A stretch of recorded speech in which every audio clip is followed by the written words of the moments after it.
আজ আমরা জানব উদ্ভিদের বিভিন্ন গুরুত্বপূর্ণ উপকারসমূহ সম্পর্কে, আর এর সাথে উৎস, অর্থনৈতিক গুরুত্ব এগুলোও জানব। প্রত্যেকটা তথ্য ভীষণ গুরুত্বপূর্ণ, তাই সকলে মন দিয়ে শুনতে থাকো, পারলে নিজেদের খাতায় নোট করেও নিতে পারো। দেখো, উপকারের নাম থেইন বা ক্যাফিন। এটির উৎস হলো চা বা কফি। অর্থনৈতিক গুরুত্ব উত্তেজক পানীয় তৈরিতে। পরবর্তী, নিকোটিন। এটির উৎস তামাক পাতা। নিকোটিনের উৎস কি? তামাক পাতা। অর্থনৈতিক গুরুত্ব কি? মাদকদ্রব্য তৈরিতে। পরবর্তী, রেসারপিন। এটির উৎস সর্পগন্ধা গাছের মূল। রেসারপিনের উৎস কি? সর্পগন্ধা গাছের মূল। এটির অর্থনৈতিক গুরুত্ব উচ্চ রক্তচাপ কমাতে সাহায্য করে। পরবর্তী, মরফিন।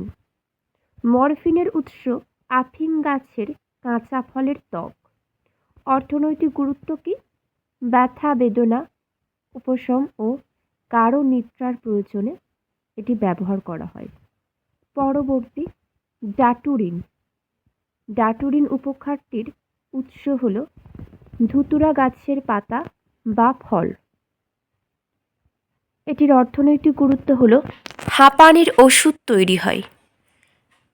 পরবর্তী, স্ট্রিকনিন। স্ট্রিকনিন উপকার, এটির উৎস নাক্স ভূমিকা বা কুঁচেলা গাছের বীজ। এটির অর্থনৈতিক গুরুত্ব হল পেটের পীড়ার ওষুধ তৈরি হয়।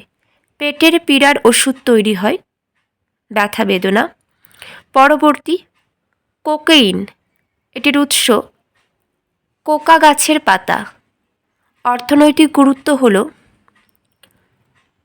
দেখে নাও, ব্যথা উপশমকারী ওষুধ তৈরিতে। পরবর্তী, এমিটিন। এটির উৎস ইপিকাক গাছের মূল। অর্থনৈতিক গুরুত্ব হল পেটের সমস্যা ও বমিভাব উদ্রেককারী, এগুলি দূর করে থাকে। পরবর্তী, ডিজিটালিন। ডিজিটালিস গাছের পাতা। এটির অর্থনৈতিক গুরুত্ব হল হৃৎপিণ্ডের স্বাভাবিক কর্মদক্ষতা ফিরিয়ে আনতে সাহায্য করে। পরবর্তী, অ্যাট্রোপেন। এটির উৎস বেলেডোনা গাছের ফল ও পাতা। অর্থনৈতিক গুরুত্ব রক্তচাপ বৃদ্ধি এবং, দেখে নাও, সিম্প্যাথেটিক স্নায়ুকে উদ্দীপ্ত করতে সাহায্য। দেখো, পরবর্তী, ট্যানিন। চা গাছের পাতা হলো এটির উৎস। অবসাদ দূর করে, বিভিন্ন রকমের ক্লান্তিও দূর করে থাকে। প্রত্যেকটা খুবই গুরুত্বপূর্ণ, সেই জন্য আলোচনা করে দিলাম।